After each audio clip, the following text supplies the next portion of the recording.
Olá, eu sou Cecília Richard. Nós estamos aqui com o Dr. Renato Bastos, do Conselho Administrativo, eu do técnico, e a gente vai conversar com vocês um pouquinho sobre a isonomia dentro da cooperativa. Renato, como é que você considera que ela tem que existir dentro da nossa cooperativa? Cecília, é muito interessante essa proposta e acho que também é muito importante para o cooperado. Isso porque existem diversas especialidades, como a cirurgia vascular, como a cardiologia, como tantas outras aí, a pediatria, a ginecologia, em que dentro do consultório dele, ele trabalha com equipamentos. Vamos dar um exemplo bastante simples. Na cardiologia, por exemplo, em que nós temos um médico cooperado que tem a sua esteira, Isso. tem o seu eletrocardiógrafo, Perfeito. que normalmente nas outras operadoras de saúde, quando ele se credencia, quando ele é filiado àquela operadora, automaticamente aquilo com que ele trabalha já está englobado, né? Foi feita uma habilitação, foi feita uma autorização, foi feita uma pesquisa, uma visita técnica a esse médico e foi dada a permissão para isso. Então, já discutimos muito isso. Por que não credenciar ou autorizar com que esse médico seja capaz de fazer a sua prova de esforço ou o seu eletrocardiograma junto com o seu cliente? Essa é a ideia. Porque isso iria otimizar a produção dele, né? Ele ia ter um ganho maior.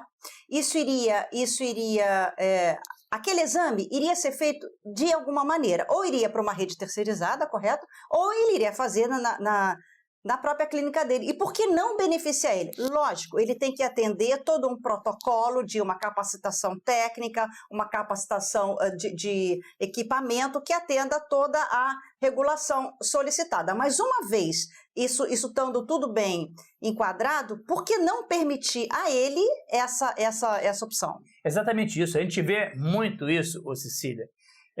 Até nessa administração que nós pertencemos, nós tentamos aí arduamente, principalmente com a oftalmologia. A oftalmologia é uma especialidade com uma particularidade muito interessante, né? Que eles têm os equipamentos dele. Hoje em dia, alguns cooperados têm essa habilitação, outros não têm. Exatamente. E vai mais adiante ainda. Tem algumas clínicas PJs que tem todos os equipamentos autorizados. Então, nós temos o cooperado que não tem direito a fazer nada, tem que mandar para um terceirizado para realizar os exames e depois esse cliente volta ao consultório dele. Exatamente. E a gente sabe que o custo de uma PJ é diferente de um custo de uma pessoa física, né? Sem dúvida nenhuma. A PJ ela vai incidir uma tributação bem menor do que a pessoa física, né? Isso teria que ser e tem que ser um benefício do cooperado em si, né? Exatamente.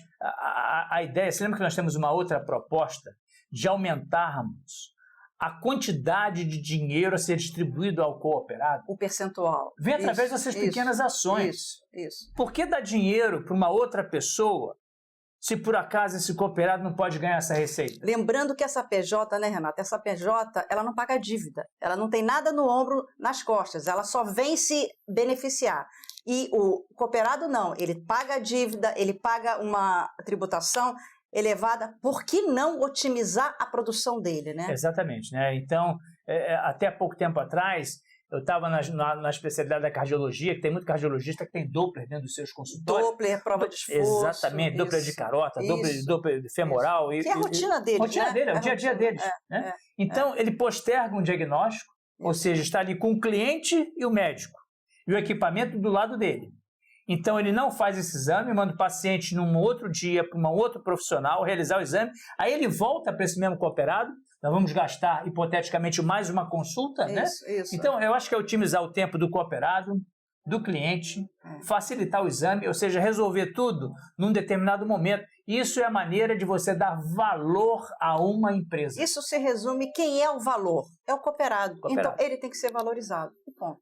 Eu acho que essa proposta é uma proposta já antiga, né? Nós lutamos muito, você faz dentro do Conselho Técnico. Exatamente. Você lá no teu Conselho Quase que dentro dos primeiros dias, nós já brigávamos nessa isonomia dos médicos cooperados. Alguns colegas têm a falsa ideia, né, em que, autorizando o cooperado a realizar esse ou aquele exame, que vai existir um super... Um fora da curva. Mas é o que a gente sempre fala.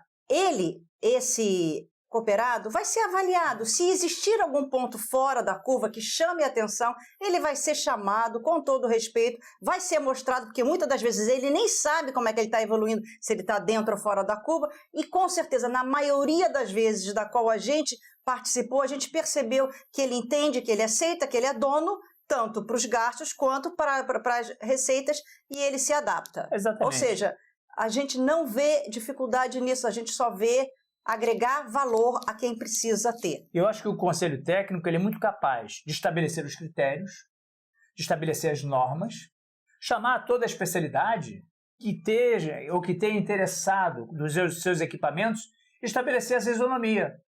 E os pontos por fora da curva, naturalmente, tem que contornar, como, aliás, acontece em todas as outras operadoras de saúde. Para isso existe o Conselho Técnico, para isso, regulamentar isso. Isso é o que nós queríamos trazer com essa proposta de isonomia.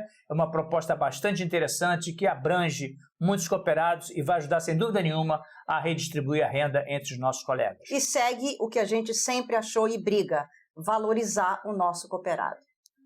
Muito obrigado. Obrigada.